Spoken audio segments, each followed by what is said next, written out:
Hello friends, आज के इस आधुनिक युग में महिलाएं हर क्षेत्र में अपना लोहा मनवा चुकी हैं। ऐसा कोई काम नहीं है जो महिलाएं नहीं कर सकती हैं। आज महिलाएं जो पढ़ना चाहें वह पढ़ सकती हैं, जहां से पढ़ना चाहें पढ़ सकती हैं। लेकिन आपने कभी ये सोचा है कि जिस देश में महिलाओं को पढ़ने का अधिकार नहीं था, उन्हें बोझ समझा जाता था, आज उसी देश की महिलाएं देश में ही नहीं विदेश में भी अपनी पहचान बना चुकी हैं। ये कैसे संभव हुआ? किसने इसकी पहल की? किसने सबसे पहले महिलाओं के लिए विद्यालय बनाया? ऐसे कई प्रश्न हैं जिनके उत्तर आज मैं आपको दूंगी। बात 1800 के दशक की है, जब पहली बार किसी महिला ने शिक्षा प्राप्त की और दूसरी महिलाओं और बच्चियों को भी शिक्षित करने का निर्णय लिया और अनेक समाज सुधारक कार्य किए। ये थी सावित्रीबाई ज्योतिबा फुले। आप में से कुछ लोग शायद इनके बारे में जानते होंगे और नहीं जानते हैं तो कोई बात नहीं, आज जान जाएंगे।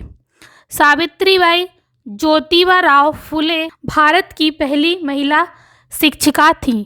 इनका जन्म 3 जनवरी 1831 को महाराष्ट्र के सतारा जिले के नायगांव में हुआ था। इनके पिता का नाम खानदोजी और माता का नाम लक्ष्मी था।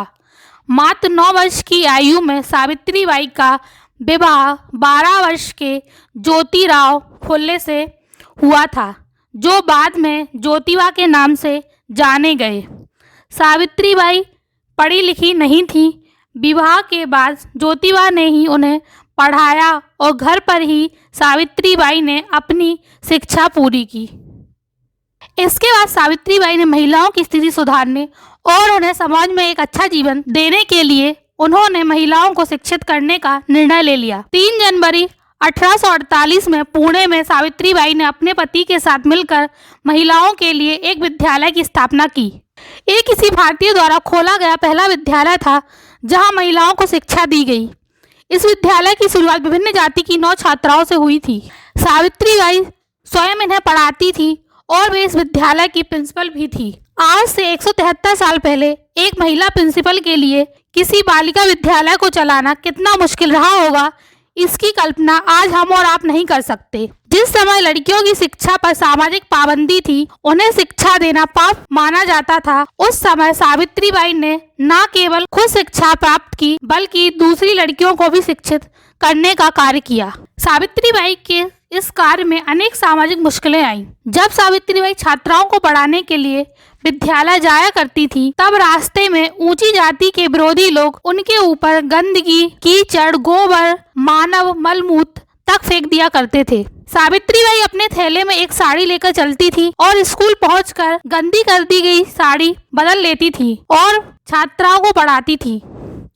उनके साथ ऐसा एक बार नहीं हुआ, बल्कि उनके साथ ऐसा रोज रोज होता था। वे रोज रोज इन सब परेशानियों का सामना करती थी।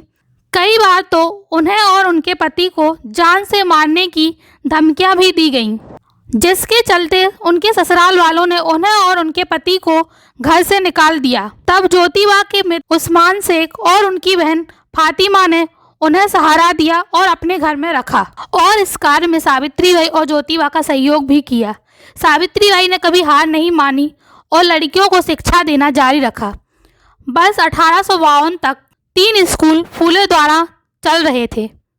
उसी वर्ष 16 नवंबर को ब्रिटिश सरकार ने फूले परिवार को शिक्षा के क्षेत्र में किए गए उनके योगदान के लिए सम्मानित किया, जबकि सावित्रीबाई को सर्वश्रेष्ठ शिक्षिका का नाम दिया।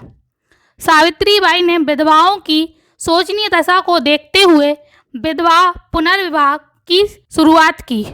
सावित्रीबाई और उनके पति ने काशीबाई नामक एक विधवा गर्भवती महिला को न केवल आत्महत्या करने से रोका, बल्कि उसे अपने घर पर रखकर उसकी देखभाल की और उसकी डिलीवरी करवाई। बाद में सावित्रीबाई ने उसके पुत्र यशवंत को गोद भी ले लिया।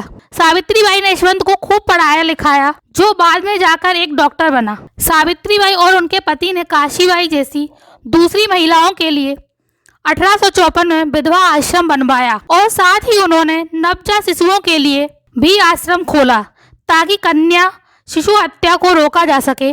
सावित्रीबाई ने बाल विवाह और सती प्रथा रोकने के लिए भी प्रयास किए। सावित्रीबाई ने अपने जीवन काल में पुणे में ही 18 महिला विद्यालय खोले। वर्ष 1897 में पुणे में भयंकर प्लेग फैल गया और प्लेग से पीड़ित लोगों की सेवा करने से सावित्रीबाई भी प्लेग की चपेट में आ गईं और 10 मार्च 1897 को उनकी मृत्यु हो गई। सावित्रीबाई पूरे देश की महानायिका थी।